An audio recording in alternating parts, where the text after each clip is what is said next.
The way the movie came about, for you young kids in the audience, was that my daughter Madeline, who was 10 years old, came up to me at dinner and said, "Daddy, I just read a wonderful book." And I said, "What was the name of the book?" And she said it was called Charlie and the Chocolate Factory. I said, "Okay, that's fine."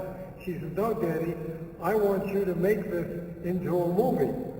And I said, "Madeline, it's not that easy to make a movie. Just because you want to make it into a movie doesn't mean it can be done."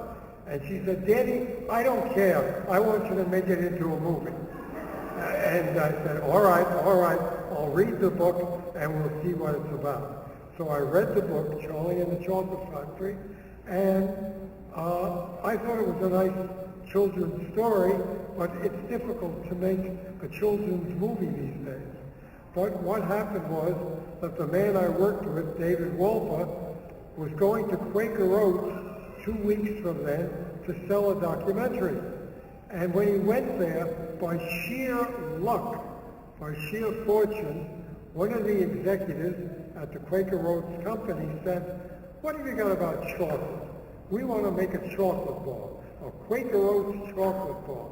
And David Wolfer said, "I have the greatest story in the world. It's all about a man in a chocolate waterfall, blah, blah, blah." He had never read the book.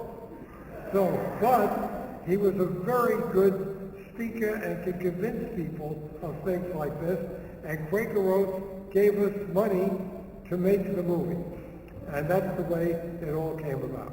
Because of my daughter, Madeline, who, by the way, is in the movie. There's a young girl who answers the question of the teacher with the words, "about 100." And that's all I would let her do in the movie because she was a very bad actor. But my son, Peter, who was a good actor, he was Winkleman, the little boy that comes in and out talking to the professor and saying, "The factory's open, the factory's closed," and he was a natural actor. Unfortunately, my daughter Madeline wasn't. And now they're both grown and very successful on their own as children. The book by Roald Dahl turned into a screenplay by Roald Dahl, but actually, even though the real writer is not credited, Roald Dahl is not responsible for the final script of the movie. Tell us how that took place. Roald Dahl, the man that wrote the book, is a very, very, very good writer. But unfortunately, he didn't understand that you can't film a book. You have to film a screenplay, which is a different way. You have to take the book and make it so that it would work for the film. So he wrote 4 scripts, and it still wasn't right. And there was a young man working in my office that will inspire all the young people here. He was 25 years old, and I said to him, "I like you. I like what you've been doing as a text researcher, working with things." I said, "You're going to come to Munich in Germany, where we're filming the picture, and you're going to look at Roald Dahl's script and fix it up and make it more movie-like." And we took him to Munich, and we locked him in a hotel room all day long. He could only come out to eat at night. And for 2 weeks, he worked away at the picture. And the version that you see has a lot of this young man's work in it.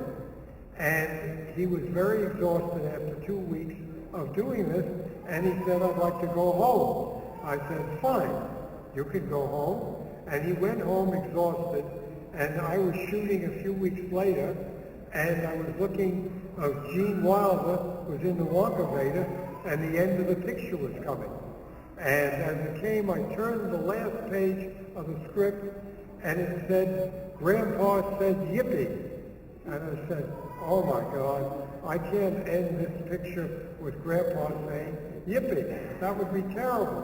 Where's the young man?" And they said he went back to Maine to rest in a cottage. He was so exhausted. I said, "I don't care. We're not going to finish the picture till we have a proper last line." And they said, but there were no faxes in those days. There were no computers in those days. You've got to realize, we were out without all those things. And I said, I don't care what we have to do, get it. I won't finish the picture. So they called him on the phone, and by luck, he was there, and I said to him, his name was David, I said, David, I need the last line of the picture. He said, well, I'll think about it and I'll get back to you. I said, no, we're shooting with Gene Wilder on the set. We have the Wonka Vader. The picture has to be finished. I want an answer like the song in the picture. I want it now. And he said, how long do I have? And I said, you have 5 minutes, and you've got to give me the last line of the picture. Now, I don't know how many of you remember the last line of the picture, but if you were this young man, think for just 10 seconds, what would you have said to me when I asked you, write the last line of the picture? See? And if you don't remember the last line of the picture, you realize what a burden it was. So I waited and I looked at my watch and I said, you have 5 minutes, and a minute and a half went by, and David came back to his phone and said, okay, here's the last line. Mr. Wonka says to Charlie, do you know what happens to someone that gets everything they want in life, Charlie? And Charlie says, no, Mr. Wonka.